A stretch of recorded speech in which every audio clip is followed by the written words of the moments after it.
Well, good evening, everyone. Tonight I'm going to be interviewing Andrew Jones. Andrew, we are here because we're celebrating the fact that you have just completed your presentation mastery pathway. Is that correct?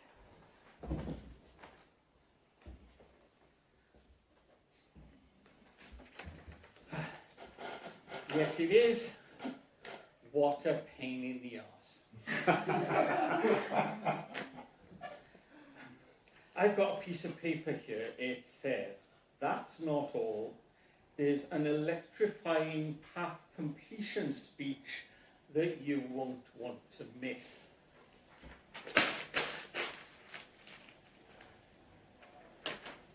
I've got another piece of paper here. What this is a list of all the speeches, Andrew, that you've given during your presentation mastery pathway.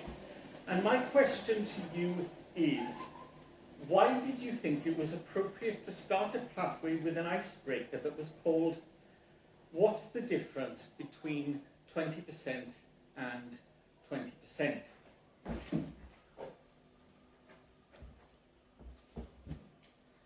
Well, thank you, Andrew. Glad you asked. The reason I went for the 20% speech was, of course, when you do Toastmasters, after a while, you're giving more than one pathway. You're giving a second icebreaker, you're giving a third icebreaker. You're often asked to give an icebreaker, and an icebreaker is meant to be an introduction to you, to what kind of person you are, to what you are doing in Toastmasters, why are you here? And I thought perhaps a good introduction to my personality would be that I'm the sort of person who would be enthusiastic about discovering and then explaining that there really are two different ratios between numbers, both of which are widely used in real-world situations, and in spite of being different from each other, are both called 20%.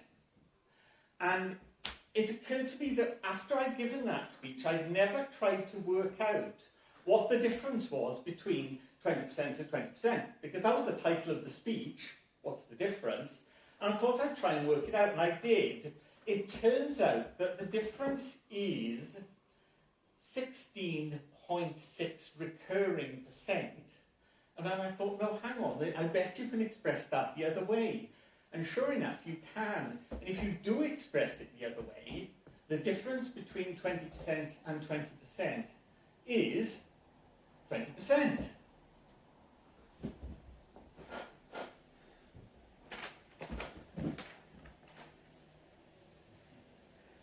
Yeah, that was very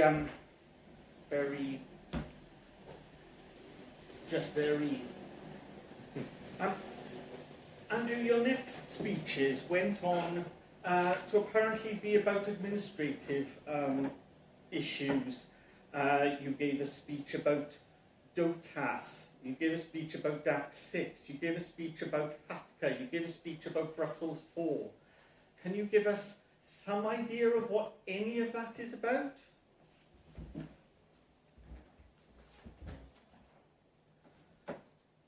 Certainly, I'm happy to.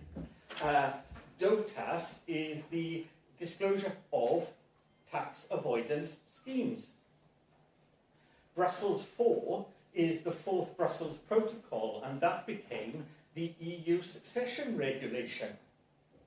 And FATCA is the Foreign Account Tax Compliance Act.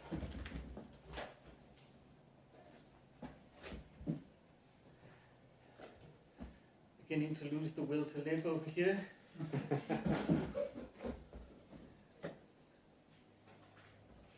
Okay, well, one more. DAC 6 is the fifth amendment to the EU's Declaration on Administrative Cooperation. And the reason it's DAC 6 is that the first one was DAC 1. So when they did an amendment, the first amendment was DAC 2, so the second amendment became DAC 3, and the third amendment DAC 4, and so on.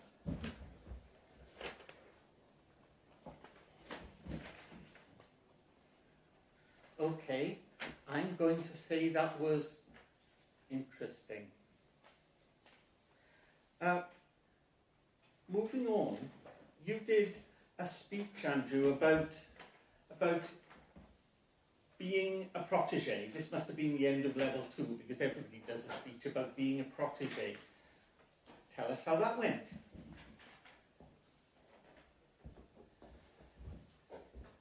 Yes, I will. I was actually really proud of this one, because what I did was I'd had a mentor right at the very, very start of my career. My original boss was a guy called Brian Wordsworth, who's a lovely guy. He was very elderly even then. And when I knew I had to do this, it was sort of in the middle of lockdown. So the dynamic, I thought, well, you know, clearly I want to talk about Brian. And I tracked him down. His son's a solicitor, so I found him on the solicitor's register, sent him an email, you know, are you the son of Brian Wordsworth, who used to be at Eastleigh in the 90s.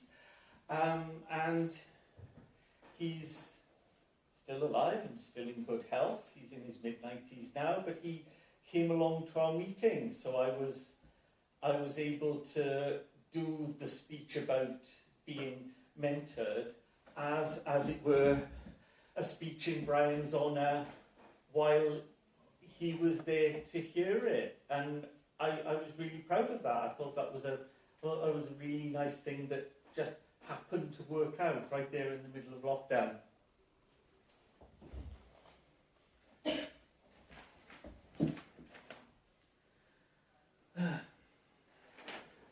Well, aren't you just the teacher's pet? The next one I want to talk about is managing a difficult audience.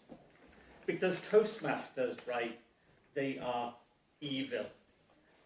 And managing a difficult audience is the speech that brings that out more than anything else.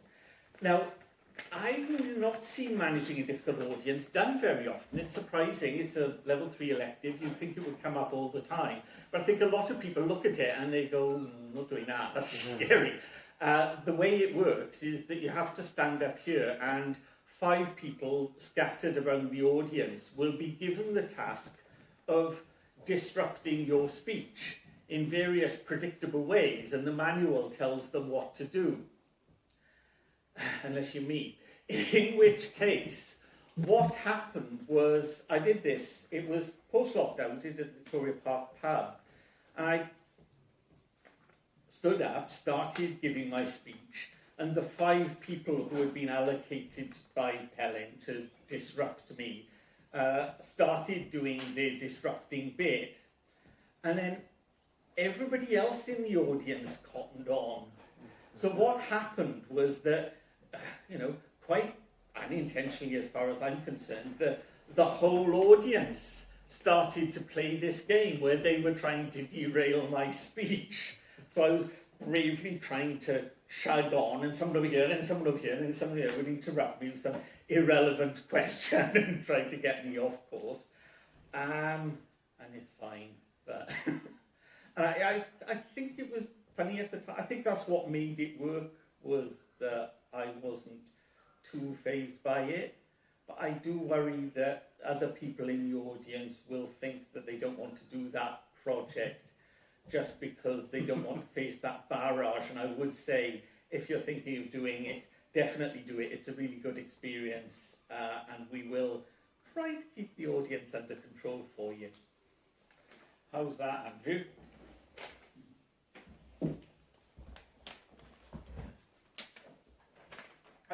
Thank you, Andrew. That's fine. I enjoyed it more than you did.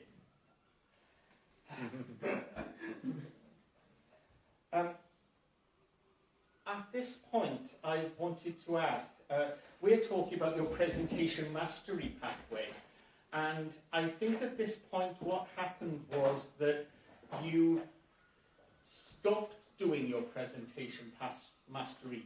It's difficult to say, isn't it?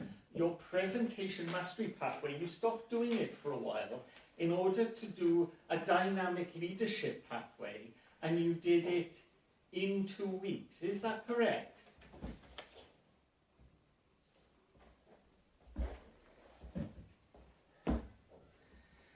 Yes, it is, and please let us never speak of that again.